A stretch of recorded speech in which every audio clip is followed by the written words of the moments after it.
Welcome everyone to the first lecture of the semester. It's really a great pleasure to welcome Adam Caruso and Peter St John tonight.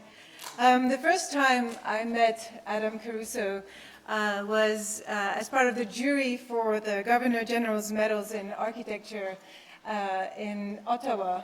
I think it was around 2003, and we were a relatively young jury, and the tone was quite radical, I think, for the times. Just to give you a sense, and I don't know if it was a good idea or not, but Will Aslop's Sharp Center in Toronto, the big floating box, didn't get an award. And it was very sort of controversial in Canada, but I think it set the tone for things to come, and certainly Adam was leading that conversation in terms of being sort of tired with one-liner buildings, with a sense of spectacle, and a lot of the awards went to smaller, more civic-minded projects of emerging practices who were really trying to contribute to the kind of fabric of the city. So any project where complexity was not sort of immediately given, but had to really be understood gradually, was something that suddenly the jury felt an attraction to. And although this might sound somewhat moralistic, it wasn't at all. It was actually more what I think has come to sort of transpire through Caruso St John's work, which is a sense of real pleasure. I think they talk about the first time they designed Peter's sister's barn, and how when Peter approached Adam with that project, he was worried that it would be too small or too irrelevant, and yet they spent a year designing it, building it, and I think the sense of great pleasure in the details and the design and the care, in richness and certain playfulness and texture, and comes through the work. Very strongly, and yet in very kind of strategic and careful ways. I think we can say that the practice is really sort of invested in the question of context, and not so much, or a context that is both, or at once a historical context of the discipline, disciplinary knowledge, precedent, and a real kind of understanding of an intellectual framework, context of the city and how buildings contribute to the urban fabric, but also an emotional context, moving beyond a kind of intellectual proposition to a sense of real experience. And so in that sense, you can understand the project as a kind of careful layering, physical layering, that layers both a kind of intellectual experience with a sensuous one. The practice is, I say the practice ushered in a kind of alternative mode of practice for its time. Often when we use this word, and certainly when I use this word in the spirit of, let's say, the other architect that's opening on Friday, there's a sense that an alternative mode of practice would be something about research. But in their case, I understand this alternative mode as something that is explored through building, or re-engagement in building. In the kind of pleasure, the detailing, the commitment to reality. Architecture really as a physical experience, as a very kind of embeddedness with reality, as a kind of form of resistance against the kind of imagery within which we tend to exist. How materials meet, at what scale are they constructed, etc. And so this kind of re-engagement I think is kind of taking the work to a whole new level, and I think it's quite inspiring today as we think of how one can practice as an architect in this global market-driven context. They said they had an interview this morning in New York, and I hope they get work here. They've won many awards, including for the Gagosian Gallery in Mayfair. Their Newport Street Gallery for Damien Hirst was shortlisted as one of 6 towards the Sterling Prize in 2016 for the Tate Britain in Millbank, and they've won many, many RIBA awards. Adam studied architecture at McGill University in Montreal and worked for Florian Beagle and Arab Associates, and Peter St John began his architectural studies at the Bartlett before completing them at the AA, worked for Richard Rogers as well as Florian Beagle, Dixon Jones and Arab, and they formed the practice in 1990. Both have taught extensively, including at the University of North London, the University of Bath, the Academy of Architecture in Mendrisio, Harvard's GSD, ETH, and in the Cities program at the London School of Economics.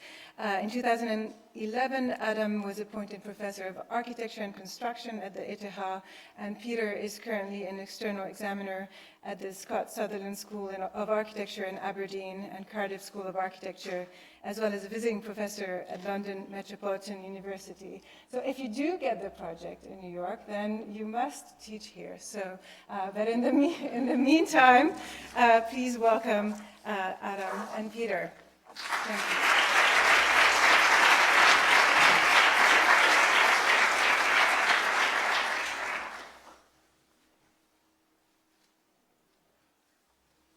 Great, so I'm waiting for the first image. Will it come up automatically? Great, okay, thank you. Yes, I'm Peter St John, and Adam, Caruso and myself are going to give the lecture together this evening. We're going to alternate. Thank you very much, Amale, for that very nice introduction. Thank you for the invitation to come and speak to you here this evening at Columbia. It's also very nice, because we're not here very much at all, to see a few familiar faces. It's very nice of you to come along to our lecture. Thank you. At the end of last year, we celebrated 25 years of our practice, and it did seem rather a special event that Adam and I had survived 25 years of working together. And at that time, we gave a lecture, and it was a very different kind of lecture about these 25 years, which was showing the range of work from the beginning of our practice up to today. And it was a kind of anthology. And we're going to give that lecture again now, because it feels appropriate to give it here, where you don't really know us that well. Something that we're proud of is the fact that there's a real diversity in our work. We do small projects, we do interiors, as well as some very large projects. We work on very different types of buildings, not just the art galleries that we're known for in the UK. And we also think, I don't know whether you'll agree, but we think that each of our projects looks very different. There isn't a kind of common manner by which we work. And I think that diversity comes from a variety of interests that Adam and I bring to our conversations. Architectures that we like, places that we like, things that we look at in books that are open on the table when we design. So in this anthology, we've arranged the lecture thematically around these interests. There are 8 themes, and Adam and I are each going to talk about a few of them with some projects to illustrate them. And the first one is London. Okay. Being of a certain age, we're really talking then about London in the early 90s when we started our practice. And at that time, there was more range in the city. There was emptiness as well as fullness. There was slack. There were buildings in the centre of London that were derelict. And London's quite distinctive, loose, organic arrangement of ordinary things relatively low to the ground felt more exaggerated. London is a city that is actually quite ugly. It's not a pretty place. It's not consistent, and there's perhaps to us a certain enjoyable melancholy about that. And when we started our practice, I think we were sort of taking stock of the city. We were going around taking a lot of photographs of buildings that we liked. For example, this empty workshop that was close to our office in Clerkenwell, building that we rather thought was special, a building that sort of felt as if it was going up in the air on the left-hand side and down, falling away on the right-hand side. And we were looking at these found buildings that to us had an emotional strength about them that actually we found more powerful than the new architecture that was going on around us.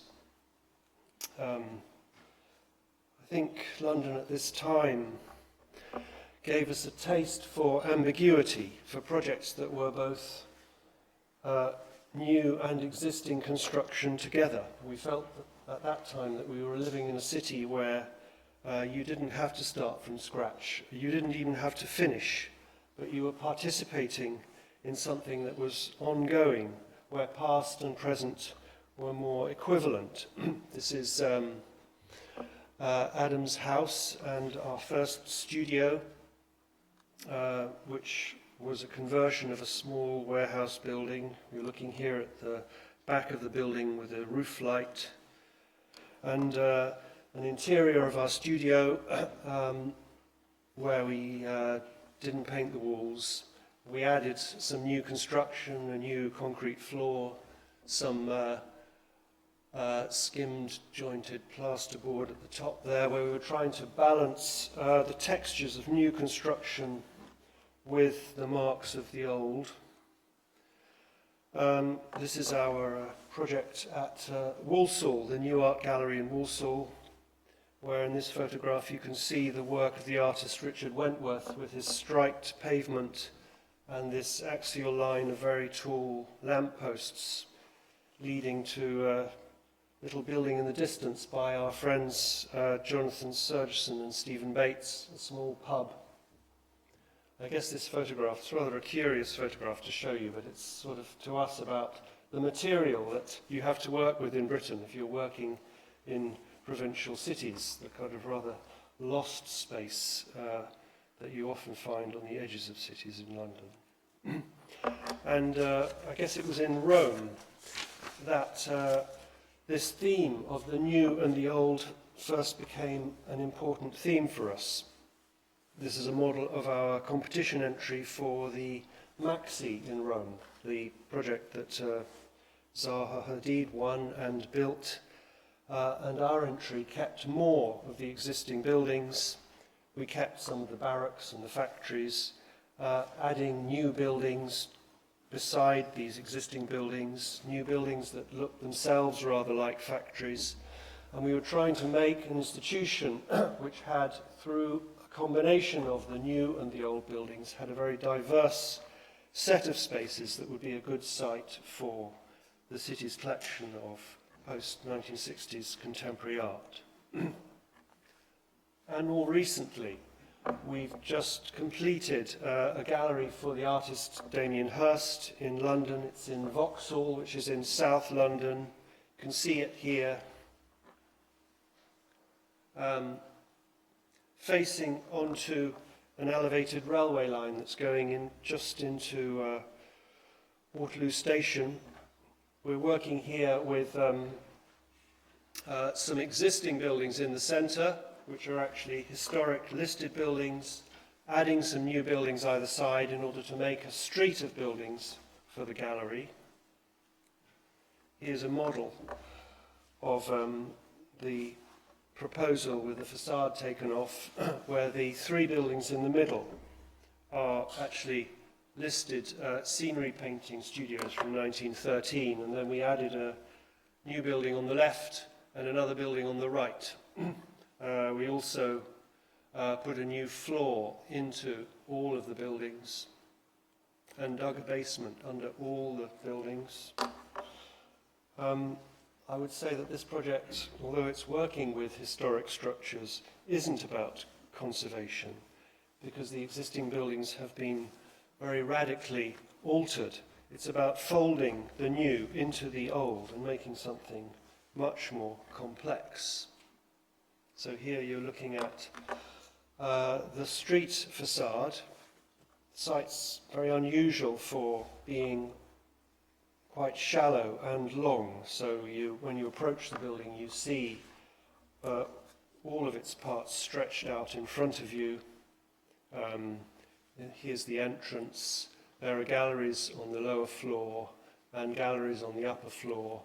There's a restaurant here which is designed by Damien Hirst, and at the end here there's a little office building for the organisation that runs his collection, with a viewing room on the top floor and a balcony. And also on the roof of this building, it's been designed in order to take large sculptures which can sit on top of the building and be seen from by people passing on the train.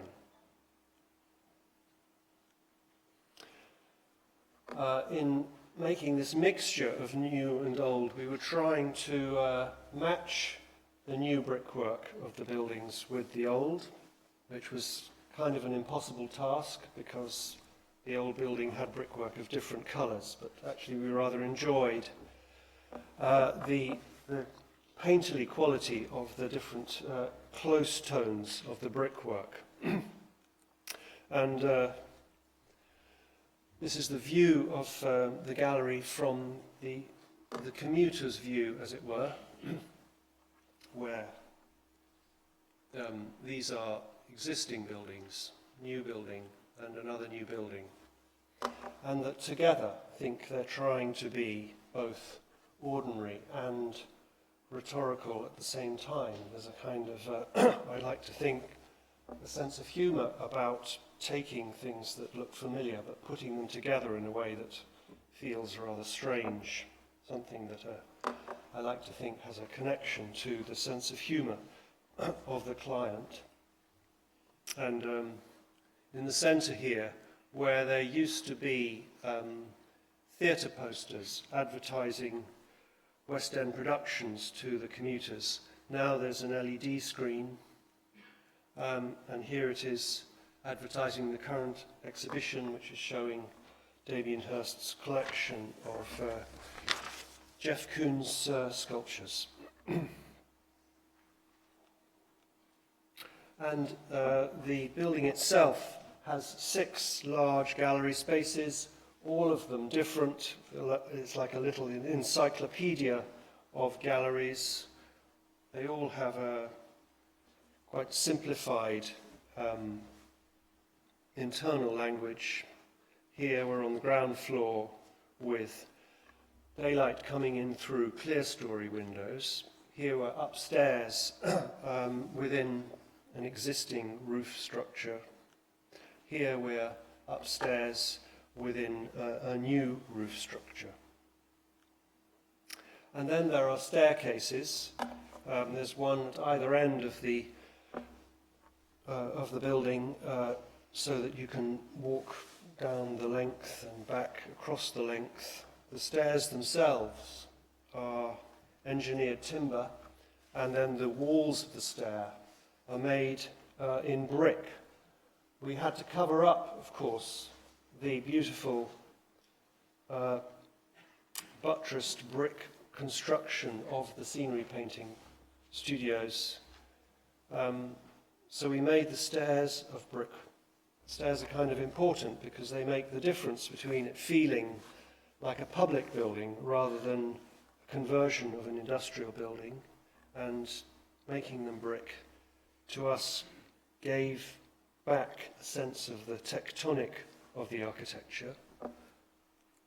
The stairs are quite special. I think if you want to make an upper level of a gallery that's 8 meters above the ground feel public, then you need quite grand stairs to get up to it. So the stairs are a double revolution. They're all spirals in different shapes. And there's a rather unusual handrail on the outer wall, which is made using pieces of white precast concrete, which is built into the wall and passing the load of the brick wall down through the handrail. This is a view from the balcony of the reading room, of the viewing room.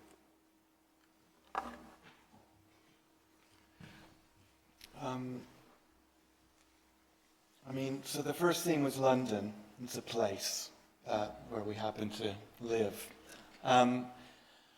But there are other things that inform our work, things that are more explicitly coming from architecture itself. And there's a multitude of these things, and the slides that we showed at the beginning before the lecture were some of our favorite things, you could say.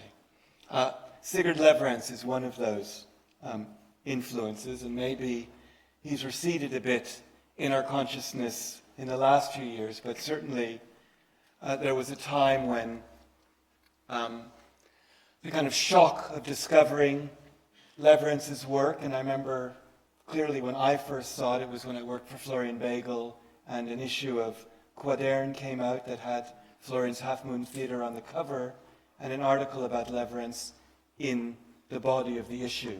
And we looked at it together and, drooled a little bit, and we couldn't believe what we were seeing. And I guess for us, what was so powerful about Lewerentz, and talking about it, and I think we've both visited probably all of his buildings now, more than once, was that an architect could use the forms of architecture and the materials of architecture, for instance, using brick in his church in Björkhagen, St. Mark's. So very ordinary things referring to quite known typologies, and yet these buildings could have such a shock of being unlike anything else. And when one visits these buildings, the power that they had as really to affect you physically, and in the case of the late projects, almost affect you too much, to the point where these churches, Björkhagen not so much, but the next one, St. Peter's in Klippan, such powerful places that you wonder if they're even appropriate as gathering places for people to worship God. They were a little bit heavy, but it didn't mean that we had to make an architecture that was that heavy, but the fact that ordinary materials in constructions that were not so extraordinary could have that force, that seemed a huge potential. So this is the first free new building that we made. It was a small house in Lincolnshire in the north of England, and I'm showing these two. This is Björkhagen, this is our building, and it really was an essay of how to make a Lewerentz building slightly on the cheap, you could say. But the idea of using brick, of not cutting the bricks, of the brick perhaps having a load-bearing role, although it doesn't in this building, but holding itself up, but also never being didactic. The way Lewerentz uses brick is not the way Kahn uses brick. It isn't about showing how the brick is held within its matrix of construction. It's the brick just having the aura of brick, and actually the fact that you don't see how it's holding itself up adds to that aura. So we made this building on the flat landscape of Lincolnshire, mostly with brick, and the idea was that the village that this is the last building of, is all made of brick, and we're trying to use this banal material, but to give it this enhanced, this amplified presence, so that all of the dumb bungalows in the village could perhaps be given a little bit extra authority or plausibility because of the presence of our house, which is the last house of the village. And the idea that you could make a house with the techniques of the ordinary suburban houses, but still have a power that was unlike these builders' houses, that was something that was possible to do. 5 or so years after that building, we made another brick house, this time in the middle of London on an impossibly complex site. And this house really is an homage to Lewerentz. Here, the brick is load-bearing. There are almost no cut bricks. And you never can see how the brick is holding itself up. So it's load-bearing, the brickwork, but it's never bonded. So the separate layers of the brick, which are organized in a kind of buttressed, internal buttressed, it's a kind of traditional Victorian form of construction, use stainless steel ties to keep the leaves together. So it's completely perverse, but we worked on this project for a long time. We looked at bonding the brickwork, and immediately in the drawings you could see that that would be too didactic. But here's a house where you really do feel the weight of the brick. And again, it's in a place where it's surrounded by other brick buildings which are more ordinary, and it somehow makes this, it's like it captures this space for this family to live in, which, yeah, it's on the edge of being a domestic space and being something more intense than that. And a project from a similar time, making a cathedral square in the town of Kalmar in the south of Sweden, where we found this amazing pattern of field stones, and it was a competition to somehow renew the space. And it was an invited competition, and we were one of 3 teams, and we were the only team that actually looked at how the floor of the space was made. And our main comment was that most of it was actually very beautiful. It was made with these field stones, which were deposit from glacial times, and the small stones were organized within bands of larger stones. But over the last 150 years, this pattern had been changed in order to accommodate carriages and then cars, and it became more ordinary. And so what we did in our project was we removed all of the normal stones and used them on other streets in the town. And we made the square entirely in the field stones or in these very large cut stones, which we also found making the first road across the square. They're called cat's skulls. They're very large pieces of granite, which are almost like the stones of a facade. They fit together. So we moved them from the street and we assembled them to make these kind of places in front of the town hall, in front of the cathedral. And then we added another material, the smooth material, which were big stones made in precast, which satisfied the town's requirement for cycling and disabled access and ease of walking. So here you see the different stones coming together. The field stones that in some cases were existing and in some cases were new, the cat skulls, and the new smooth precast ways leading up to the steps of the cathedral here. And there was a requirement to make fountains in this competition, and we made our fountains underground so that they were like the sewers, that somehow infrastructure is also a kind of symbol of civilization, of society. And so we made these underground fountains which burble and you can hear them, and they have lights which you see in the evening, and the lids of these fountains are polished versions of the precast, always with the same aggregate of these glacial deposits.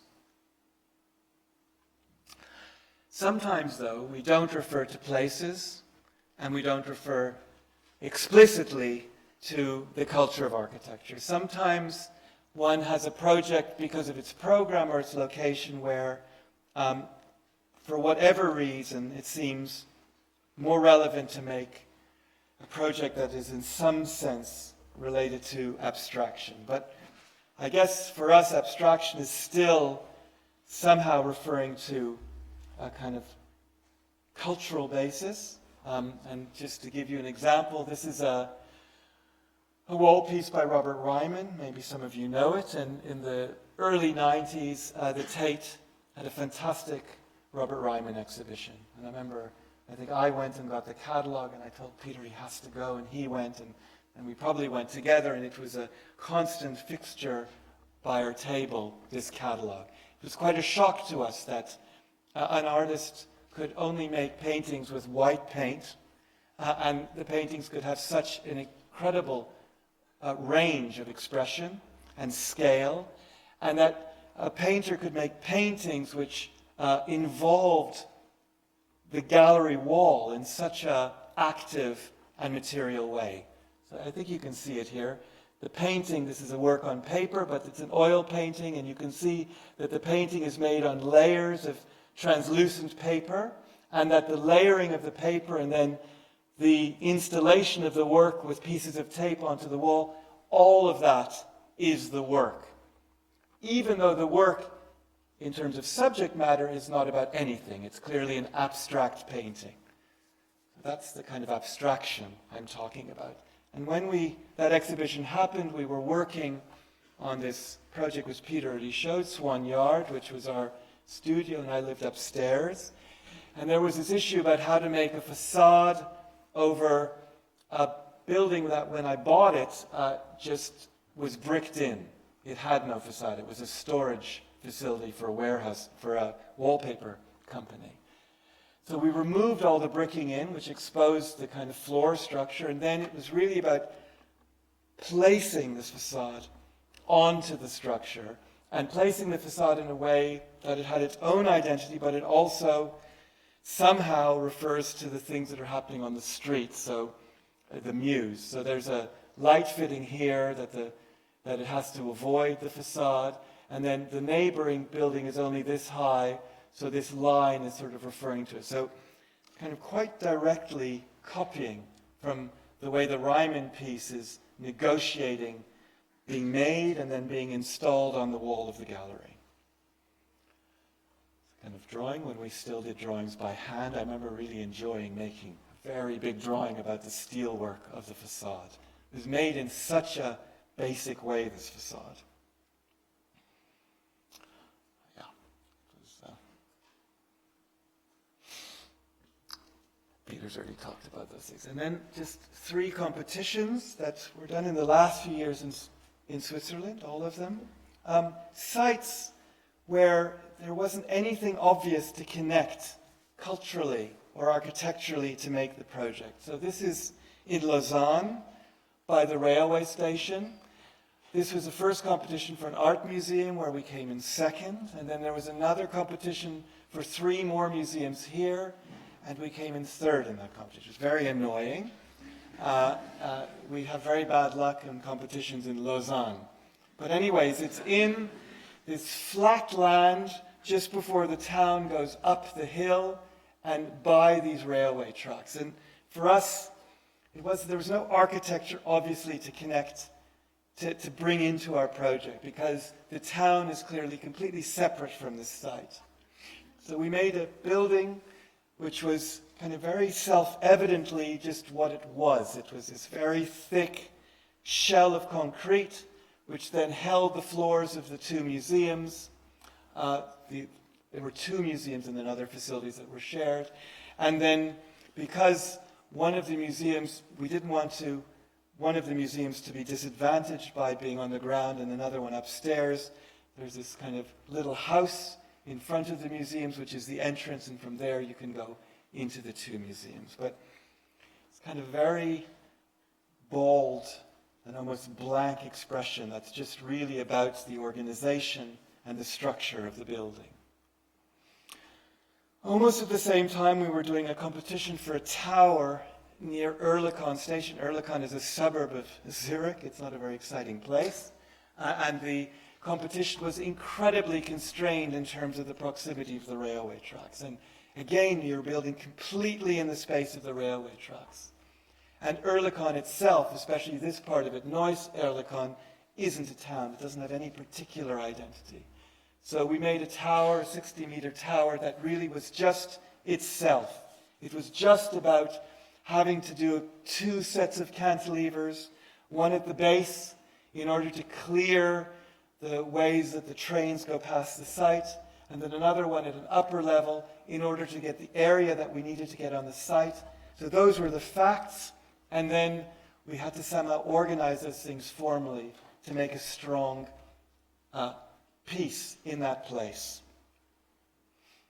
And then the third competition, which we did win, which was for an enormous lab building in Basel.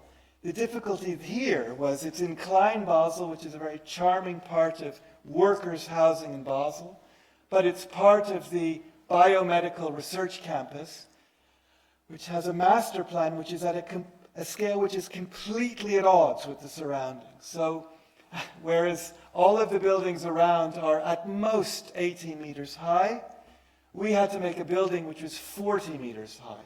I mean, this building is substantially higher than the Walsall project, and it's hard to remember when we're working on the project. So it's enormous, and it's a biomedical lab, which is basically free research floors. So it's very difficult. So we tried to make this very abstract piece, which somehow refers to hygiene and to the things that the lab would have in it, and flexibility. With a few gestures, we try to ameliorate the urban situation. And this kind of abstraction permeates the whole building. And now we're working on the preliminary design. It's quite interesting to see, you know, it's a good thing that you have this clear image of what the building should feel like, because of course with a lab building the plans are constantly in flux, because every lab building is a problem somehow, it seems.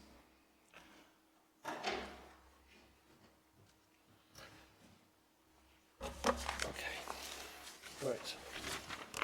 You'll notice that some of these titles are contradicting each other. It's not mutually exclusive. To us, it's not a thing that matters. We don't think there's any right way. To us, it's just a question of choosing. So I'm going to talk about the north. It was Ruskin, John Ruskin, who said that the Gothic is the true architecture of Northern Europe, that its coarser, darker, more rugged spirit was better suited to our character, our landscape, and our climate. And Ruskin said that classicism belonged in the sunnier Mediterranean, not in the north. And I remember when Adam and I first met, we met really because we both worked at Arab Associates. We sort of came together because we were young and very critical of the people we were working with. But we used to talk to Philip Dowson, who was one of the directors at Arab Associates, who used to like talking to us because we were the youngest people in the office. And he used to tell us that facades should not be flat. They must have depth, because you need lots of shadows, because there's not enough sun in Britain. So in situations where we think it makes sense, we've tried to experiment with the idea of making facades that are coarse and deep in masonry. Facades that you find in the Gothic, in medieval and early Renaissance country houses of England, for example. Facades that you might find in expressionist architecture like this German building, even in industrial structures. So this, for example, is a concept model for the gallery that we built in Walsall. This was the first competition that we won in 1995. It was a model of the inside of the building, where we saw the gallery as a kind of country house, quite literally like one half of this famous country house called Hardwick Hall, beautiful house in the north of England. A gallery that would have grand and intimate rooms with winding staircases and roof terraces. This is the gallery seen from the canal. It was one of the first lottery-funded regional galleries at the time when the lottery was introduced in Britain, a sort of palace of the people of Walsall, where they could look out from their house over their estate, which in this case was the town centre on one side, and a rather magnificent industrial estate on the other. And this is the building seen from the railway station, where it had a stepped top and a terrace where the cafe was located. And we deliberately made the shape of this building a little bit tough, a little bit awkward, not self-contained, a little bit unbalanced, I would say, because we didn't want to make it obviously distance itself from the industrial buildings that were around it. The facade was coarse. It had a facade of very large terracotta tiles, which at the scale of the building gave it something of the quality of feathers, like the feathers on a bird. And internally, the surfaces of the building were rich, and it was quite dark. We're using here concrete and timber. We're looking at stairs that are leading here from the foyer up to the gallery spaces. This is the collection gallery at the center of the building, where you're using a lot of wood. This is one of the smaller galleries for the collection, with a window looking out over the canal next to a little painting by Constable of a skyscape. And one of the temporary exhibition galleries near the top of the building with clear story lighting, where the ceiling of the gallery had concrete beams, rather like the wooden beams that you might find in a medieval hall. More recently, we made this competition entry for an aquarium at Basel Zoo. The site is here. At the end of the site of the zoo, which is along the path of a small river leading through the city, and the site's here at the point where the river passes under an elevated roadway from the 1960s. And in this building, we were putting the aquarium in a tall concrete structure of cylindrical chambers that felt like tanks, and the walls of the building were perforated in a pattern of precast tiles to give a low level of light inside. There were larger windows at the top here where the penguin pool was going to be located.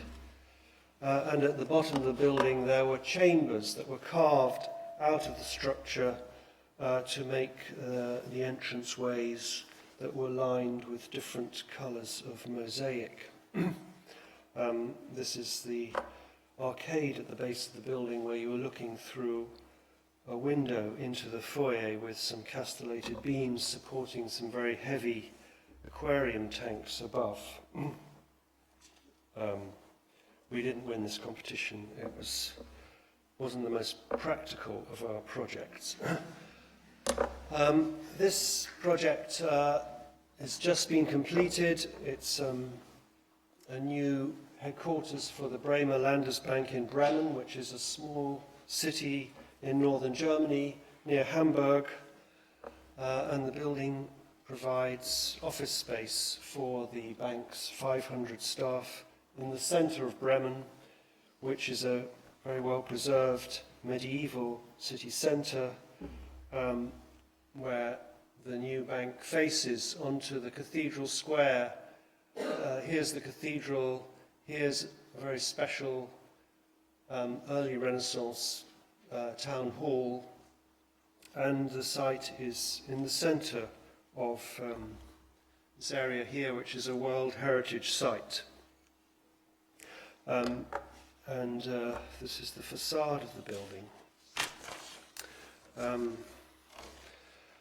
where we're making a facade in a very dark clinker brick, which is referring to Northern German expressionist architecture of the 20s and 30s that we really liked from Hamburg, which in itself is an architecture which has its roots in the Renaissance architecture of northern Germany, which is distinguished by buildings that are very clear and powerful in their volume, buildings that have a very elaborate surface texture, and buildings that typically have very strong roofs. Here we're looking at the front of the building, which is facing onto the market square. This is the doorway here that's leading into the bank branch. If we look at a plan of the ground floor, over here is the bank branch where you can go in off the square here and pay in the money that you've earned at the market, and you can enter the building if you're working in it through an arcade here into the courtyard and go up the lifts and stairs to your office. For those of you that are familiar with the Swedish architect Sigurd Lewerentz that Adam mentioned, you'll recognize the shape of this internal courtyard from a very beautiful office building that Lewerentz made in Stockholm in the 30s. This is a plan of the upper level of the building with offices that are looking into the courtyard and other offices that are looking out to the city behind the new brick elevation here facing the cathedral and behind the retained elevation of the building that was here before because the bank's been on this site since 1897. This is the bank branch, which has internal walls of a white brick. This is the inside brickwork of that archway entrance that I showed you. We're looking here out to the market square.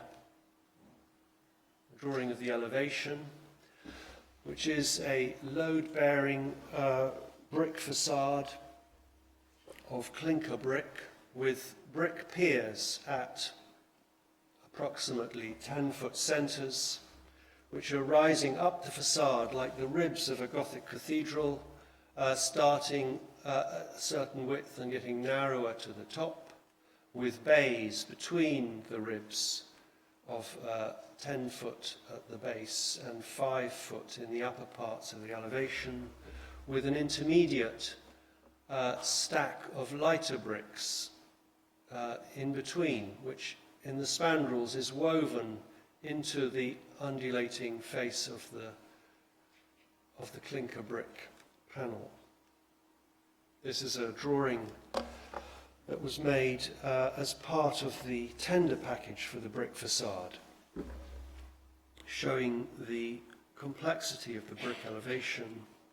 This is the plan at the base of the building with the wide bays, a plan halfway up with the office windows, and a plan at the top with a simpler scalloped elevation between terracotta piers.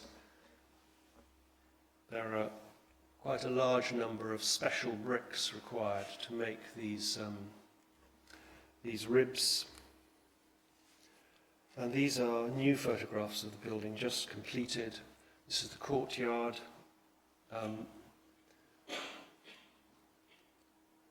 These are details of the brick facades with the lighter brick stacks that I mentioned that are rising up between the darker piers. We're looking here towards the town hall.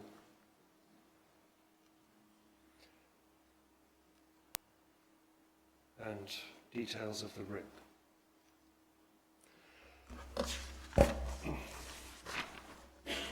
And then the next theme is about the city centres of Chicago in the second half of the 19th century and of Milan in the 20th century, sort of about 1910 to 1965.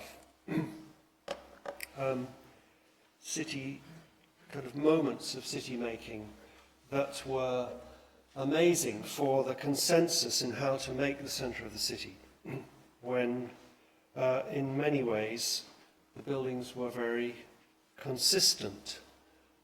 Buildings with sheer masonry facades rising from the back of the pavement, buildings with facades that had surface articulation, using proportion and ornament in a choice of styles. And these facades are not really about program, they're about making a special face to the street. They're not about what they are or about their internal arrangement. These buildings could be offices, they could be apartments, they could be public buildings, they could be a hotel, and you'll know that this is Adler and Sullivan's auditorium building on South Michigan Avenue in Chicago. These are facades with a power that you just can't do in facades of glass and metal. So you'll notice that we're very interested in making facades out of masonry. This is an exhibition that we had at the Architectural Association in London about 10 years ago, where we made them paint the white gallery walls a light blue. You'll recognize the Adam fireplace, perhaps. And in the center here, there's a model of an office building that we tried to do in King's Cross for the developer Argent, which had a deep elevation of precast piers made out of a green precast concrete. This is a detailed photograph of the model where the reveals of the piers, that is the sides, not the external face, which was smooth, but the sides had an impressed floral ornament that was made from a pattern that we found in an early Renaissance Venetian church. And then at Nottingham, this is the building that we made for a gallery of contemporary art in Nottingham called Nottingham Contemporary, where the facade here, which is wrapping around the galleries, is made with a deeply fluted elevation of green precast concrete. The upper part of the building here, these are plant rooms, and higher parts of the gallery spaces are actually clad in a gold anodized corrugated aluminium. And here are some details of the facade, which is here making a connection to the Victorian facades here of workshop buildings of the lace market from when Nottingham was the world centre of lace production. So there's a detail here where you can see the facades that are made out of vertical pieces of precast concrete with cappings of gold anodizing.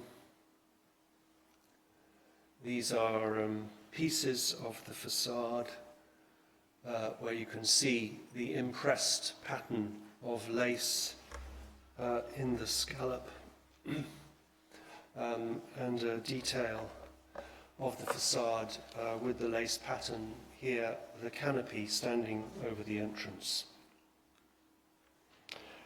And also in Zurich, where we recently completed a mixed-use commercial building next to the main railway station for the Swiss National Railways, the SBB, who were acting as a developer client. This building here is standing next to a building by David Chipperfield and Max Dudler and Gigon Goyer, has retail on the ground floor, offices on the middle floors, and these two towers contain apartments. And the tops of the buildings, the two towers, have these pitched roofs that are clad in copper, and there are chimneys because the apartments on the upper levels actually have fireplaces. It was important to us that these buildings looked like buildings that you lived in and didn't in any way resemble offices. Here they are seen from the street with facades that we were consciously looking at Milanese office buildings from the 1950s, facades made out of precast concrete rather than stone. And you can see that morphologically they're different from these new buildings behind. Our building is low and then high because we wanted to make it have this more figurative character on the corner of the street. These are details of the facades that are made out of different kinds of precast concrete. There's a basic system of piers and lintels that are made out of a light precast, with then reveals and central piers that are made out of a dark green precast.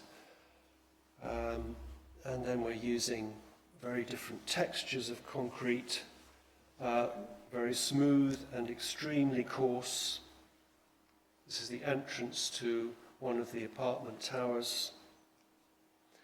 The detail around some of the retail frontages with surrounds that are made out of polished precast concrete in black and green. These are details of the posts.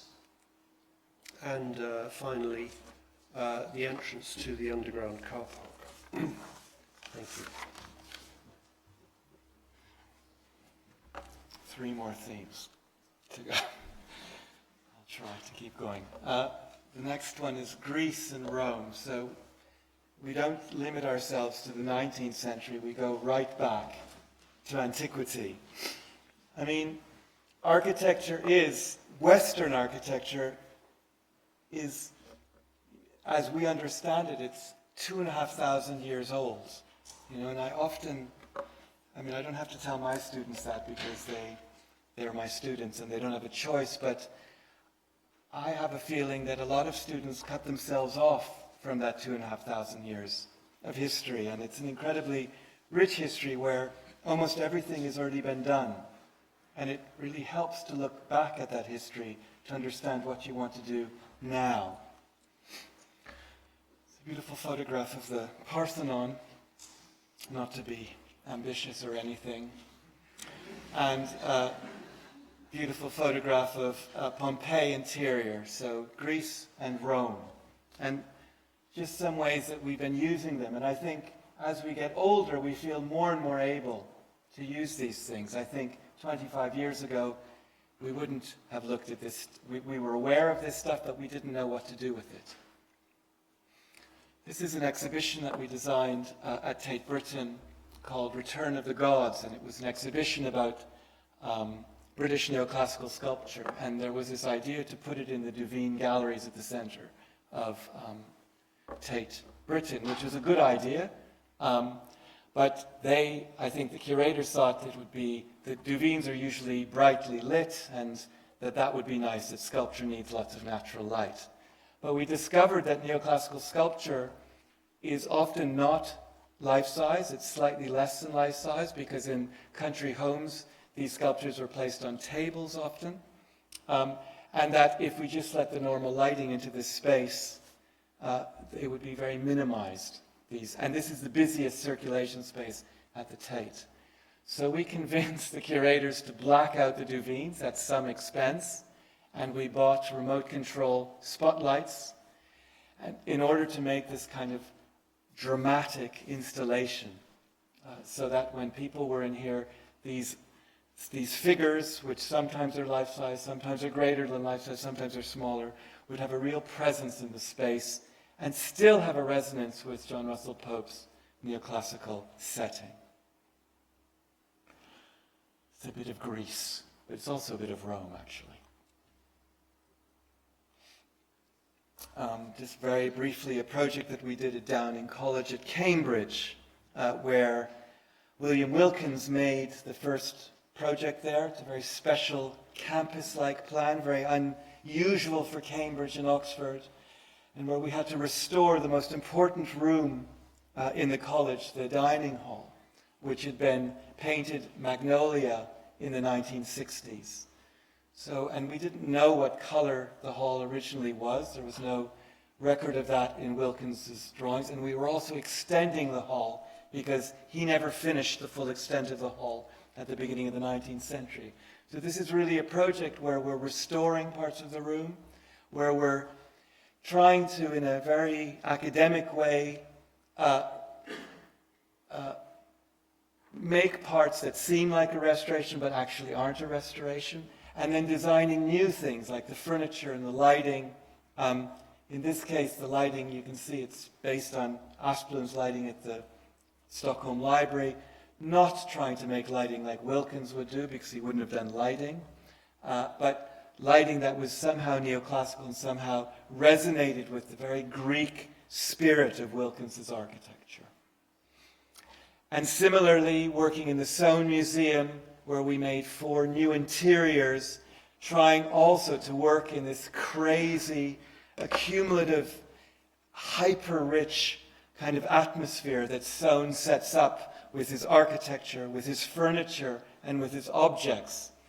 So making a suite of new furniture for these exhibition galleries, which in a material way and formally explicitly refer to Soane's own furniture, but which is technically totally unlike his furniture, because these are high security cases that have their own mechanical systems in them. So but trying to make them feel light and trying to make them have the same close, very close relationship to the architecture of the rooms, to the chimney breast, to the mirror, etc.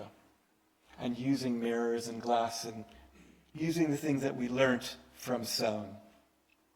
We made a shop there, and at the entrance we made this escritoire for the wardens, which is a kind of really special piece of furniture, I think, using mahogany and corian. It was quite a combination. Corian, the synthetic DuPont material on the top, black on the outside and white on the inside, set on a base of solid and veneered mahogany and walnut, actually, because we couldn't get FSC veneers in mahogany, so we used walnut.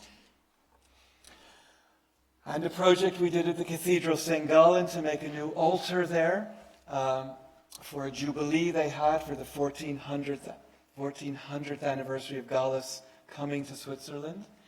An altar, I'm not going to go into too much detail, for Vatican II. So they had a temporary altar which they put in the 60s, and for this jubileum they wanted to make a permanent altar. So we won the competition to make this altarpiece in this Rococo church, which is, I guess, referring to kind of Counter-Reformation of Rome, kind of perfectly intact church from the mid-18th century, and then we made this new altar, which is here. It's quite a special place to work. It's a UNESCO World Heritage Site with many levels of conservation authorities breathing down our necks, and a brilliant client in the cathedral administration. And you really have to make something in a place like this that's for hundreds of years.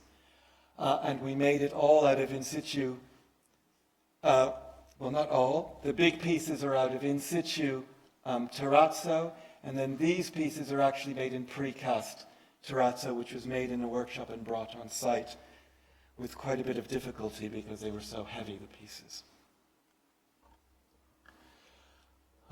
And this decorative pattern, which in the competition seemed like an obvious thing to make, a kind of tree of life, and we did it in all innocence, but then it took us more than 2 years to actually design this ornament and to figure out how to make it, because when you're making a project that has ellipses, different ellipses, so that the curve is continuously changing, it's very challenging. And yet, in the early Renaissance and the Renaissance, they did this sort of thing all the time without rhino.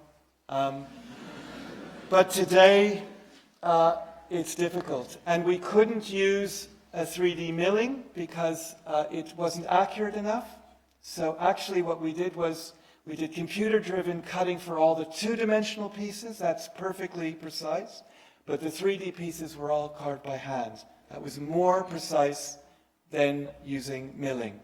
And then everything had to be perfect, and we had to make all the drawings for the construction because the subcontractors weren't capable of it.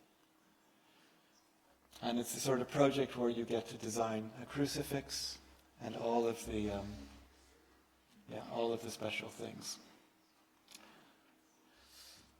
Okay, and then, I'm getting tired now, the project we did for Tate Britain, which in a way it's a classical building, which we were doing large pieces of restoration, but really what I want to talk about here is how it wasn't really a restoration project, because some rooms, like this is the foyer, which we brought the entrance back into the foyer. So the architecture of this room we did restore. It was a beautiful room. And then we designed new lighting for it and a new reception desk, which is oak and corian. But then in the rotunda, the most important, historically significant space of the Tate, we demolished the floor and we made a big hole with a stair in it. And English Heritage, we had a very good relationship on this project, but they understood why we did that, because the original Tate was a building organized on the Piano Nobile, but for the last 30 years, the lower ground floor has also been a public floor. And this was really about registering that when you come in the main entrance, you can go straight ahead, or you can go down. And try as we might, we looked for references of making a hole in the middle of a rotunda. We couldn't find them in the floor. So it was an extremely incorrect move classically to do, but we did it nonetheless. And there was a lot of pressure to make this balustrade in glass. That would have been something that the people giving money for this project would understand, but we didn't want to do that. We made it as a continuation of the new floor. This sort of Roman bath motif is one that is quite common in the existing Tate building, and we made it at a slightly bigger scale. And the terrazzo of the floor becomes precast, polished precast in the balustrade. Yeah, and it took 5 years to design and to find people to make this piece. And then within that balustrade there is a glass stair, although it's a rather heavy-looking glass stair, and it arrives at a lower rotunda, which is the space that we made. There used to be the cafe in the space, and before it was storage space. So this was a structure where we had to make a completely new architecture which registered that this was now public space, and it would always be public space in the Tate. And the cafe, and then the galleries, which seemingly are just restorations, they're not, because in the last 100 years so many things have been in a rather bad way changed in these galleries, that everything but the fibrous plaster ceiling that you see here is new. And some of the new things are like they were before. So the base, the skirting to the gallery is a reproduction of the skirtings that were there. But the cornice couldn't be, because the position of the walls was not the same as it originally was. The floor is new. The roof lights are new. The lighting is new. So almost everything in this picture is new, but nobody would notice that. And who cares if it's new? And it's not new anymore because it was finished 3 years ago. So it's already getting old. Okay, art and practice. Peter said that one thing that really connects us is our real interest in art. And when we started our practice, the young British artists were a real phenomenon in London. And it seemed so much more interesting, the energy in what they were doing, than what architects were doing. And we followed what they did very carefully. I don't think our work has any explicit connection thematically to their work, but their energy and their presence was an inspiration to us. And it was also, I guess, their presence made institutions like the Tate really step up a level and become a real world-class contemporary art institution. Anyway, the example of art from the 60s and the 70s, art by people like Beuys and by Bata Clark and Robert Smithson, that was a big interest to us because it showed how you could look at the rather unpromising London that surrounded us, that Peter showed at the beginning of the lecture, and how you could really make art that connected with those themes. This is a very early competition we made, which was for a glass house, where we were obviously channeling the things that we'd seen Robert Smithson do with his mirror displacements. Could you make a house that used mirrored glass in order to reflect the rather banal and even ugly surroundings that were around us? We also walked around with a big mirror and took pictures. If you put a big mirror against a brick wall, you have a kind of opening that might have the sky in it. It was just we had time, so we could do things like that. The other way that art has informed our practices, it was a self-fulfilling prophecy. We were really interested in art, and somehow people realized we were interested, and we were interested enough that we could make art spaces, that we could design exhibitions that weren't just about our egos and about displays of architecture. We could make exhibition designs and art spaces that were really about supporting the things that would be displayed, that would be exhibited. So this is an exhibition that we did at the Tate, at the Linbury galleries, which were quite difficult galleries, about Turner and Venice, where we kind of used this architecture of lining in order to give the curators a kind of structure to organize the very small and low-lit works on paper, his watercolors from Venice, and on the walls, more highly lit, a place to exhibit the oils. And we had a lot of discussions with the curator, I remember, about whether this was the right thing to do, but when finally the Tate went along with it, the show was so easy to install because there were these principles and they actually worked. And I think it was a design that supported the show. This is a show at the Neue National Gallery in Berlin that we did with Thomas Damien, who's an artist who we've done a number of projects with. A show that explicitly refers to exhibition designs that Mies did. This is the Mies Gallery in Berlin. But also using fabric and using timber paneling in a way which destabilizes and changes and undercuts the rather overbearing symmetry of the Neue National Gallery building. So we're using Mies's stone walls and his wood walls, but we're extending the wood walls, we're making these curtain walls in order to make kind of chambers so that one can make a show, but without destroying the continuity of space that this building so strongly insists upon. There were 6 kilometers of fabric in this show, which were provided by Quadrat, which was designed by Thomas. It was really an honor, and it was great fun to make this show. We've also had a kind of very intense engagement with the more commercial side of art through our work with Gagosian Gallery, who we've worked with for the last 16 years. I think we've done something like 19 projects for them, 9 of which have been built, and these are the 7 sites that we've done in London, Paris, Hong Kong, and Rome. And that's a kind of different side. Gagosian, they do shows that are like museum shows, but there's also this commercial bottom line also.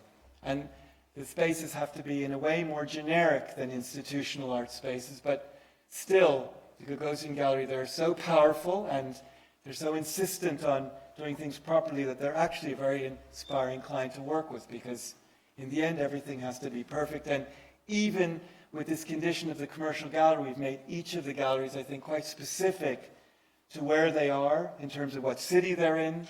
Like this is the Parisian gallery. There's a French limestone floor which is built in a very particularly French way. And there's something very specific about them. Only one of the galleries, the King's Cross Gallery in London, has a concrete floor, which was always the default.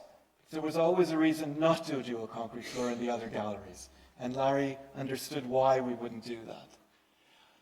So, for instance, this is a new gallery we just did in Mayfair, which has an incredible oak block floor. It's the most expensive floor we've ever done. I mean, it's really incredible. Big oak blocks which are fumed this dark color. Final theme, typology.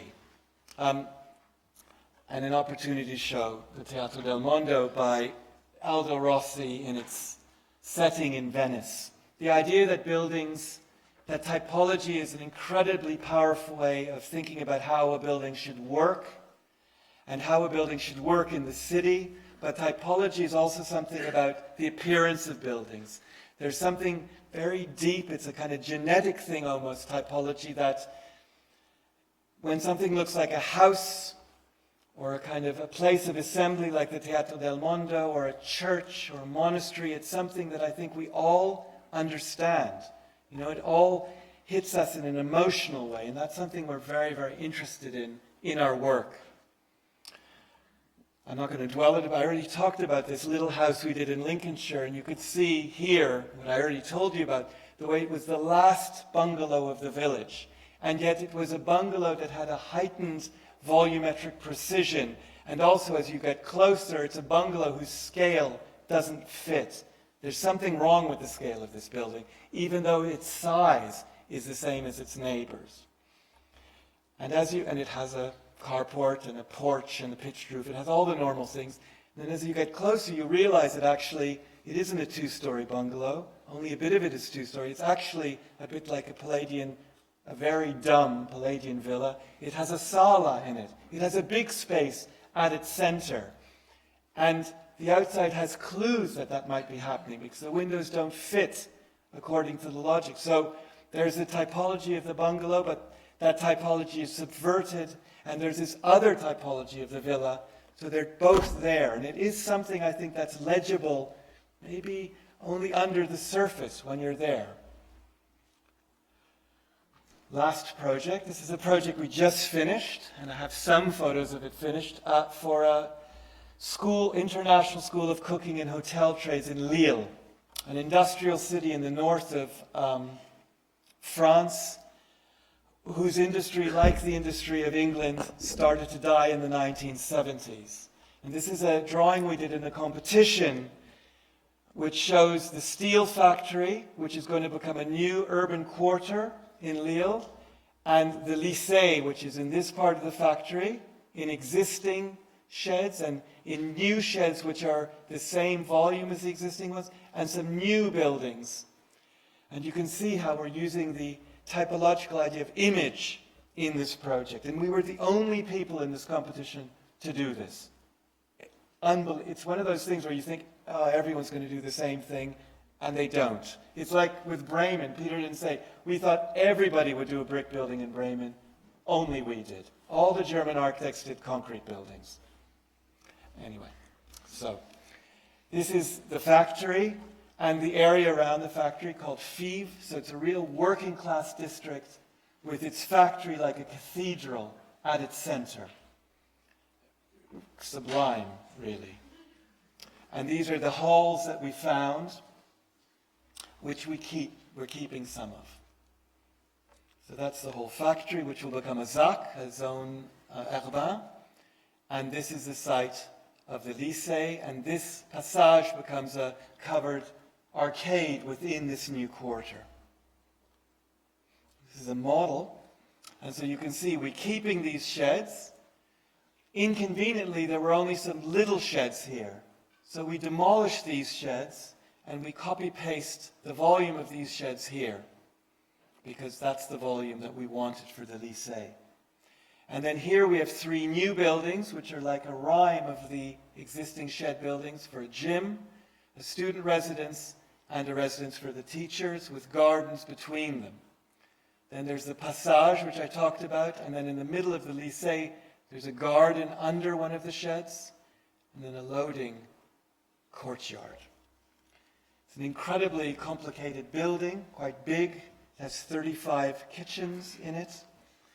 There's a real issue of heat production in this building, which we're using the excess heat in the building and in the site in general. This is it 6 months ago. I mean, when we did site visits, and I would go with the project architects, it would take 4 hours to walk across the site. It was really exhausting. And we tried to make a building that was our Lacoton Vassal building. It's the first big building that we're doing in France, and we were very scared of that.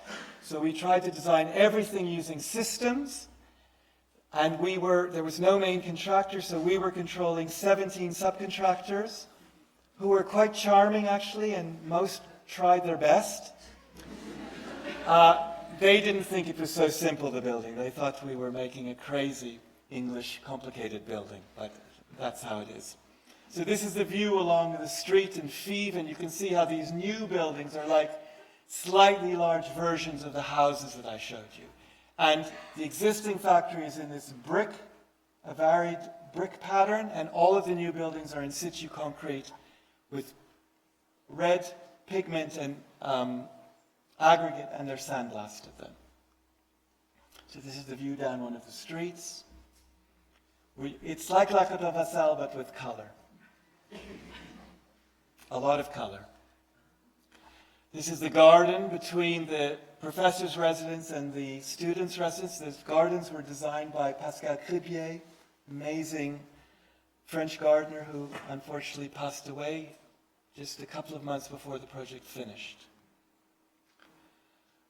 There's a lot of Rossi in this project, obviously, and we have these viaducts which are collecting rainwater and bringing them to a big cistern that we're building at the moment, and then used to irrigate the landscape of the site. Using standard steel corrugated profiles, and standard colors, but then sort of weaving them into a kind of textile pattern. So that's the Passage, which will be finished in 10 years, I guess, but one half of it has the Lycée and then the big cistern, the water collection cistern, and the view through. The colors, so the colors were faded colors from the 1970s. I don't know when it was last painted, but it faded in the last 30 years. We had to take all the paint off the existing structure because it had lead. So we had to remove the lead, sandblast it, prime it. But before we did that, we scanned all the colors. We have an amazing color scanner in our office, which is very expensive. And we scanned the colors, and then we did swatches of the colors and went back to the site. And then we repainted the structure, making some changes, what we painted, what color, which colors went where, and we repainted all of the steel structure and the new fabric in the same faded colors that it had. So it wouldn't look too new. I mean, it does look new, but it looks a bit faded, I guess, the colors. At the back, where there's a secondary street, the concrete isn't pigmented. These are about 6 months of some of the spaces inside. And then the garden at the center of the Lycée, where you can see all of the colors and the garden coming along. Finally, that's it.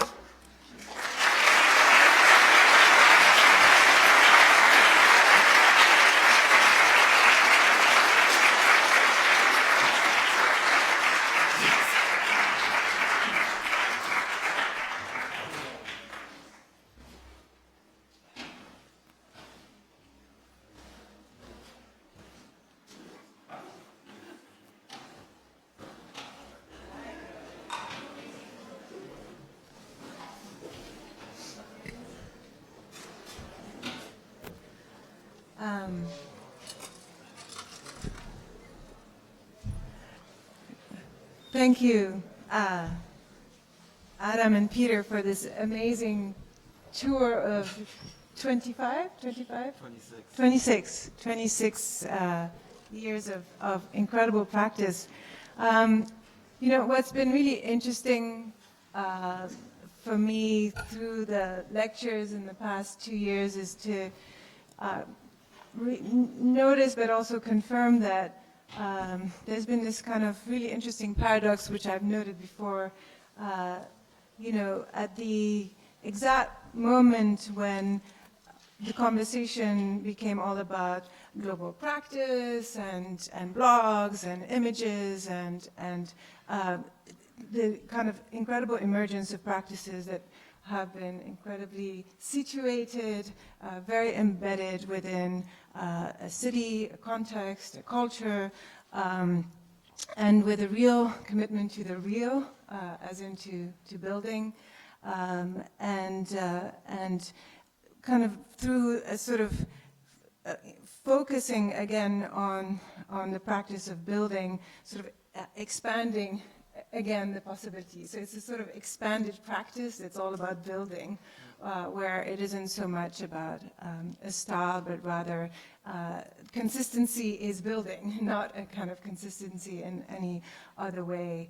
And I think the range that you talk about is clearly visible in the investigations, and so building becomes this highly expanded practice again, which is quite rare and incredible to see, with such freedom in terms of reinvention. I was thinking about Rem's elements of architecture, where you showed very few plans. There's no section. Program is not really mentioned, but every single element, and especially the facade, the stair, are being sort of reinvented. There's layering, a kind of material diversity, patterning, a little Memphis moment at some time, and no generic. I mean, there's very little generic. I mean, every single material is or element of a building is kind of rethought.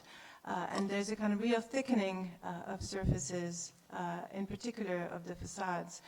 And I was reading recently Johnson Markley's "A house is a house is a house is a house is a house," I get.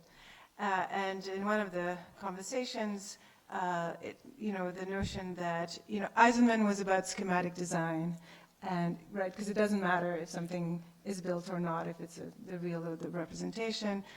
Koolhaas is about design development, and having worked at OMA, it's true that it moves really beyond the diagram when the materials come in DD, and that's when projects.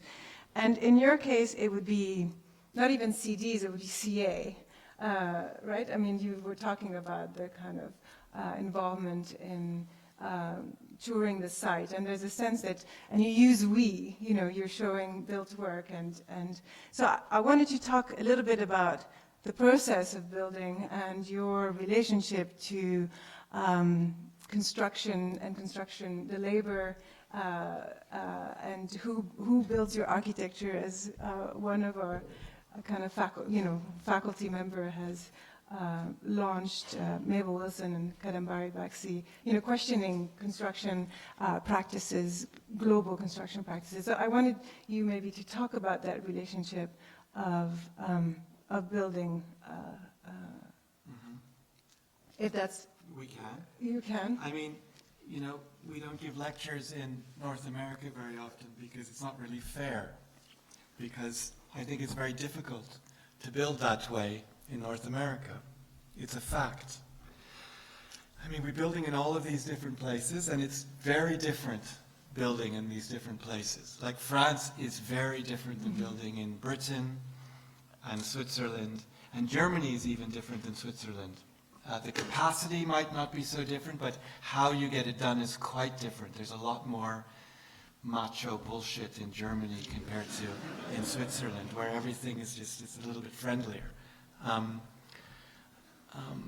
But how we do it, and and I could talk about forms of contract and stuff, and all of that stuff actually matters. But we do lots of drawings. We don't make decisions on site.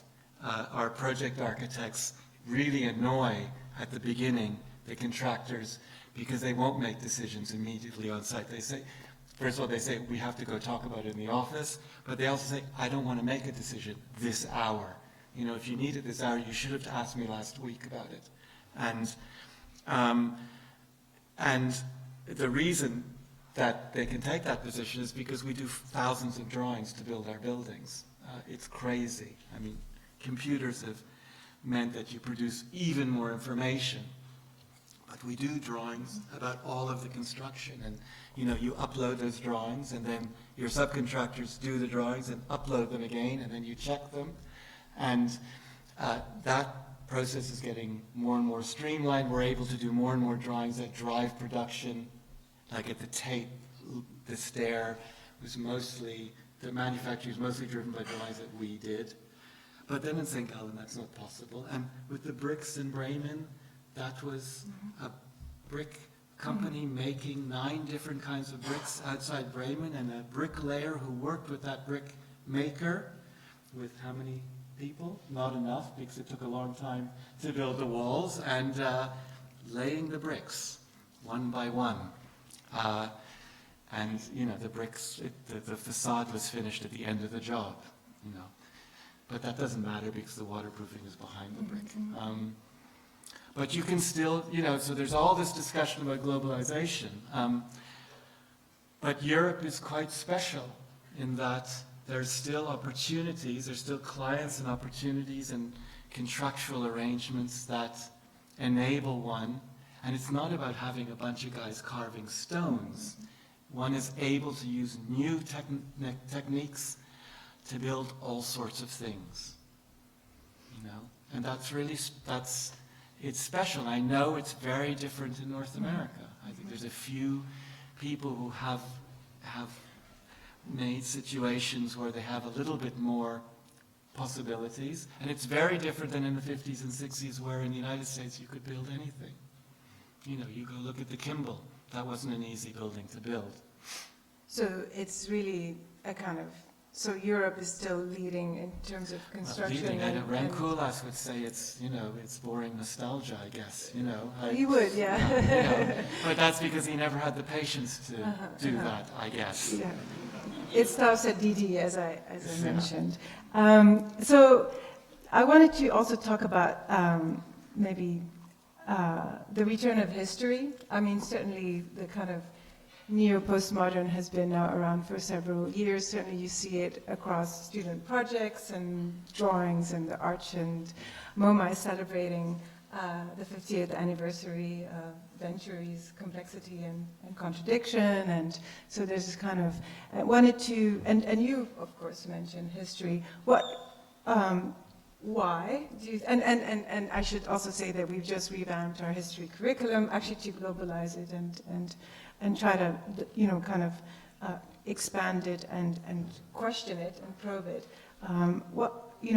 How do you, I mean, it's visible in terms of how you use history, obviously, but maybe asking why do you think this moment is here, or certainly you started it in the 90s at a time when there wasn't such a sense that history was important. On the contrary, we were sort of moving beyond. So.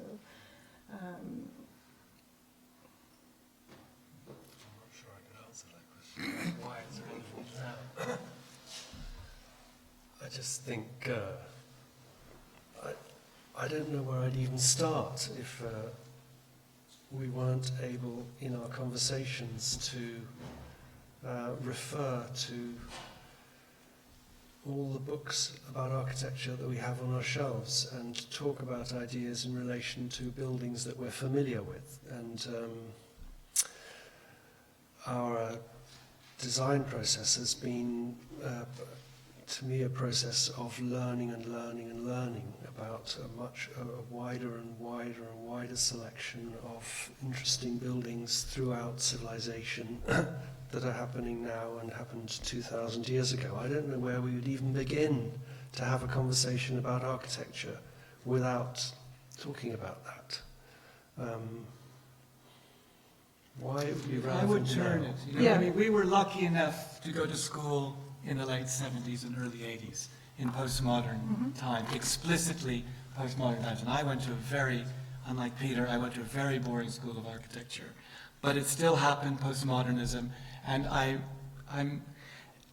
God knows what would have happened if it hadn't.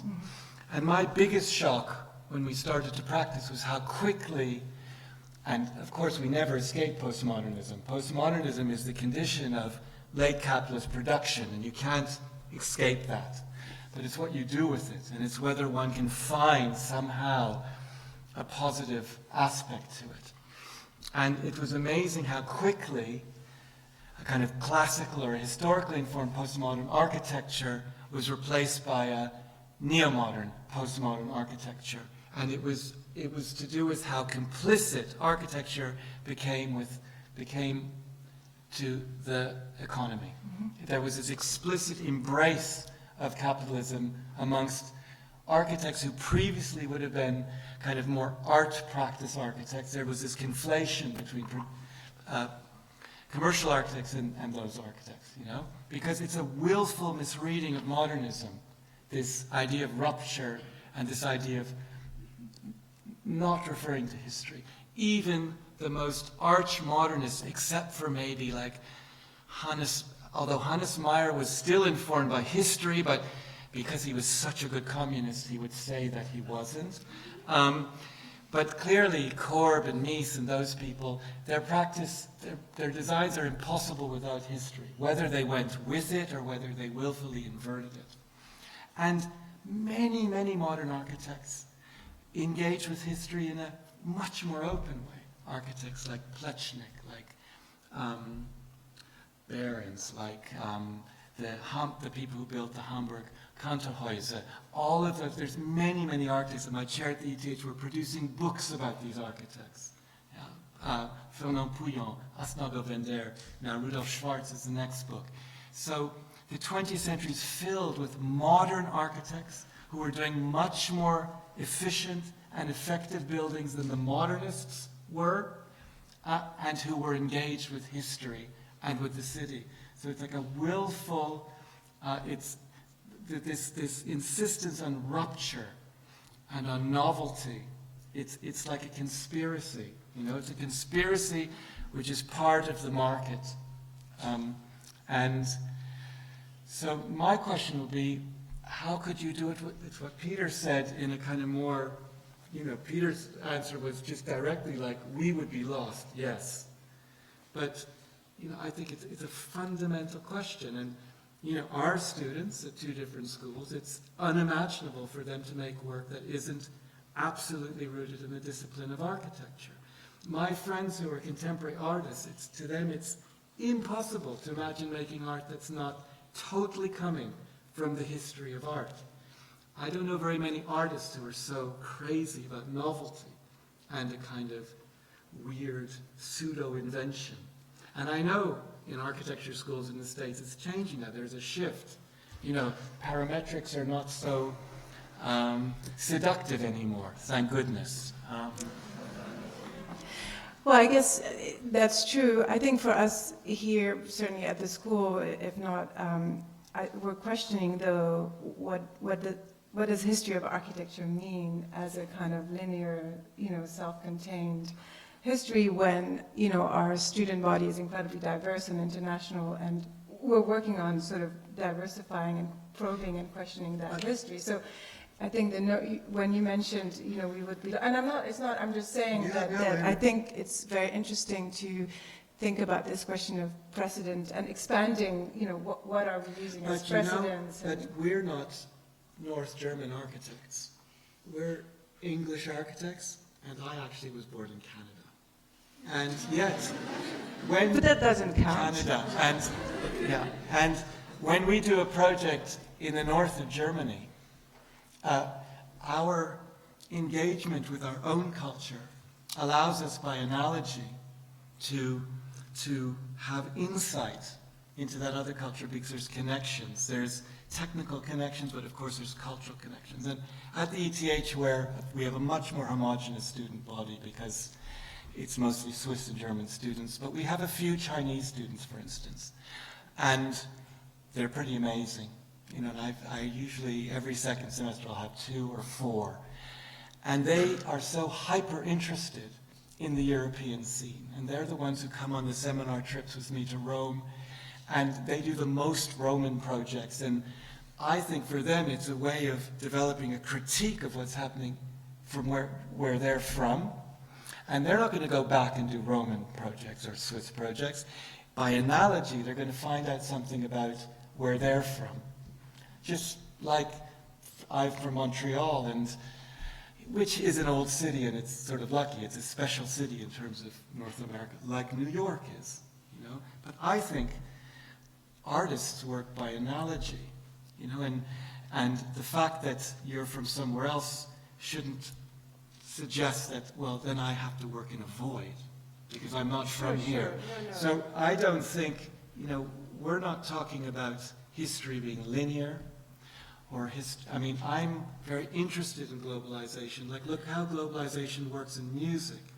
It's an entirely benevolent thing in music, you know. So there's an acceptance that jazz came from Africa, and that early modernism was somehow through jazz or through vernacular music in Europe was also coming back from kind of these root things. And that's not to say Africa was a root thing. It was an incredibly sophisticated musical thing. And then jazz goes back, you know, to, say, Ethiopia in the 60s. And you hear jazz played back to North America from Africa. And it goes around and around. And globalization with music and it's much more interesting than with architecture. But that's because I think musicians don't worry about the linearity of history and of traditions, and they accept that music has always been affected by other things, as painting has. You know, like early Renaissance painting was completely informed by Eastern traditions, by traditions in Iran, in Turkey, and so I think everything is connected, you know, and to me that's the amazing thing about globalization and a kind of reasonable degree of relativism. I mean, you have to be, you can't go, you have to be careful, you know, but... I have one last question before I open it up. So in the age of Trump, ISIS and Hillary Clinton. And Brexit. And no, actually, well, yes, maybe Brexit, but what is the role of religion in your practice? And the reason why I ask it is because I do, you know, you showed churches and you talked about churches often, and I know I'm sounding strange, but why is it important, you know, that architecture has the kind of presence and aura and weight that it had when the question of religion was there, when it was a kind of, you know, the work shifts from, let's say, when you're talking about the house and the, you know, the ordinary that becomes extraordinary, and taking these bricks, and there's a sense of that the ordinary and the domestic is celebrated. It's just a, you know, a kind of question of why we take it for granted that architecture should have aura, I guess, in the absence of God, for example. Because there is a kind of dimension that is a kind of spiritual, I know you don't think so, but I think that it's something that we don't maybe talk enough in architecture. And since these times are quite religious, I think we should ask ourselves if the way that we operate doesn't have that dimension. Instead of pretending like Europe is secular, obviously it's not. So. I have no idea what you're talking about, to be honest. I know. That's the problem. But many of the things you've said are very interesting. I mean, I think I can only respond to that by saying that it's certainly true that in our presentations we don't show a lot of drawings. We don't show a lot of kind of diagrammatic analysis of things. There's a lot of photographs. It's very visual, but I think the visual is only one step in what we're really interested in, which is a kind of chemical, emotional relationship of the person to the thing. And that's why we're interested in construction, because really we're trying to think about the physicality of architecture and being in a space affects you, and why we're much more interested in things than we are in how spaces are used. So I think that maybe addresses a tiny part of your question, but it's nothing to do with religion. I can't see, still don't understand what you're talking about. But I think architecture is And I didn't mean it as a critique. You see, this is the problem. There's a but sense it's of... physical architecture. Yeah, but, okay, this room is physical. It sucks. I mean, you know, you wouldn't have a spiritual experience in this, you know... But we didn't talk about, I mean, to me, aura doesn't mean a spiritual or a transcendental state. And one can have a transcendental experience listening to music with your headphones on, even on the plane, maybe. You know, like I'd make the plane acceptable by listening to music. I would go crazy otherwise. And it's not transcendental, I must admit, but it helps. It balances it a bit. And I think one has oratic experiences in one's head. But also architecture is an opportunity, an incredible opportunity to affect people. It's not the same as moving people, and I would never say that our architect is programmatic in that way, that it says you must do that, you know. And, you know, I'm Jewish, and I'm moved by going to churches, and I've been in many more churches than synagogues, you know. I've been in synagogues 7 times in my life, and I've been in churches thousands of times. But it's not specific to a religion. Thinking about the religious and the kind of... But we never talk about that in the office. Even when we were doing St. I know. Gallen, you know, I know you don't. Nobody does. But we do talk about being affected. Right. You know, and when we talk about, I was at such and such a building, you know, or a show, like I mentioned that Icelandic show at the Barbican, and, you know, and I probably said it's really it's funny. It's a really funny show, but it's really affecting, and it's like it shows you how powerful a contemporary artist can make a show. Like it's really a fantastically made show. And what was fantastic about it was that for 2.5 hours you were swimming in this person's imagination. And it was funny, you know, it wasn't ponderous or soporific. It was actually funny and affecting. We didn't say it tonight because we're jet-lagged and tired, but we often do talk about wit. And with my students, I talk a lot about wit and about vulgarity. And, you know, and I think the vulgar is a huge territory of potential because architects are so obsessed with good taste.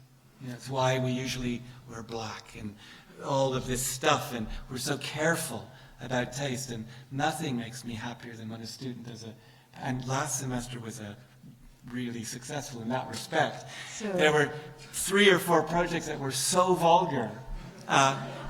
We were all just like, they really challenged our sense of me and my critics' taste, and obviously my critics are friends of mine, and we just loved it. So now you know what to do. It's late, but I will give you maybe 1 or 2 questions.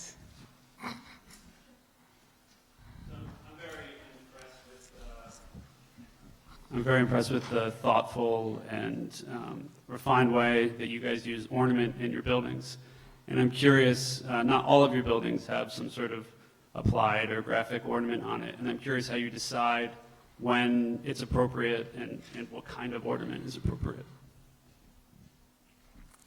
That was sort of what our lecture was about.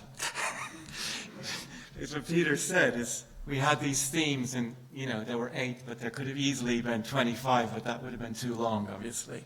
And yeah, in the end, it's intuition, and it's about the situation of the project, and that could be the location, but the situation is also the programmatic and the social situation.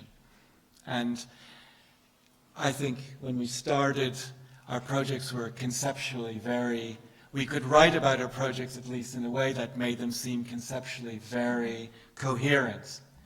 I would say our projects have no concepts anymore. We don't even try. We just, after 26 years, Where's Bernard? We have confidence enough in our intuition, but intuition doesn't mean a kind of frivolous, personal expression. Intuition is an incredibly powerful form of intelligence. It's the way that artists make art. No artist makes art through calculations. Even, if they're a Renaissance painter whose painting is full of numbers in terms of its composition, I think still Raphael or, what's his name? Before, who? Francesco de la... Piero della Francesca. I'm really tired. Even painters like that, where numbers are really important in the structure of the picture. In the end, they're working with their experience. Their experience. It's a form of knowledge that you apply through intuition. Mies never used proportional systems. Yeah, I love Mies, but he never used them. Everything was done visually. And he would look at it, and he would go. And then they stuck with it, He had a visual sense. I think one of the things I like is that some of our projects might appear to people to be more obviously historicist than others, sort of, again, what our lecture was about. But to us, there is actually a relationship between, let's say, a very coarse and almost brutalist surface of concrete and a very beautiful and measured and rhythmic pattern in an ornamental frieze, let's say. To me, they might seem to you very different things, but to us, they're actually... They have a certain similarity, which is maybe an interest in surface, in texture, in kind of Scales, giving a scale to the facade. So you can choose. You don't have to always work with pattern or feel that working with a pattern is impossible, because it has other readings as well. You have to choose. That's what it's about. Choosing. There's no real answer to that question. Maybe one last question. Everybody's. Just, well, to that end, on the last comment, how do you address, It's a big responsibility. That's the last question. Better be good. How do you address, motific or without going off the deep end into postmodern or even Wrightian sort of redundant sort of motifs in your work, or too much meringue? I mean, it's sort of exactly what Peter just said. To us, surface pattern and a material assembly are the same thing. And I think a real shortfall in late 70s, early 80s American postmodern classicism was that a lot of it was made in plasterboard. That said, I recently saw Michael Graves' Portland building, which still he was defending, because it was just before he died, and they were still talking about demolishing it rather than renovating it. And that was a big building. When I was at school, it was a cause célèbre when he won. It's actually a very good building. It's a very powerful building, and you wonder what the hell were they talking about? Why were they so exercised about this building? Because actually Portland has this amazing civic core, and it absolutely responds to it. But a lot of that work in the 70s and 80s it had no material basis. It was only paint, let's say, to put it in a simple way. And what we're doing, is the facade of Bremen ornamental? I guess it is. You don't need to do that facade that way for structural reasons. But it's the image of that facade is completely constructed. It's constructed in an incredibly arduous way. It's very expensive, that facade. Okay? But then the facade of the SBB building, the concrete building in Zurich, we made that out of concrete rather than stone because we wanted to make a deep facade. We wanted it to have the kind of almost brutal presence of the sort of stone buildings that you see in New York all over the place that were made in, the interwar period or the beginning of the 20th century with limestone and brick. And we knew that if we made it in stone, it would be too thin and it wouldn't have that quality. By making it in precast, which is an incredibly economical material, given what you can do with it, we were able to give the facade this presence that we were interested in, but we had to do various formal transformations because it wasn't stone, it was precast. And, I think when people see that building in Zurich, and, like young architects, they were really waiting to see if it would work or not. It looks really luxurious, that building, but the facade costs the same, if not a little bit less, than the triple glass facade next door, which has sort of no detail because it's just glass. So, so I think it's about the construction isn't didactic, it's not technically driven, but somehow by constructing the thing so that it has the image, that first of all makes this equivalence between something which is apparently modern and something which is apparently historicist, but it also means that the ornament is, in terms of your question, is in control. It has the correct relationship to the overall image of the building, let's say, or the overall presence and volume of the building. All right. Thank you for incredible lecture.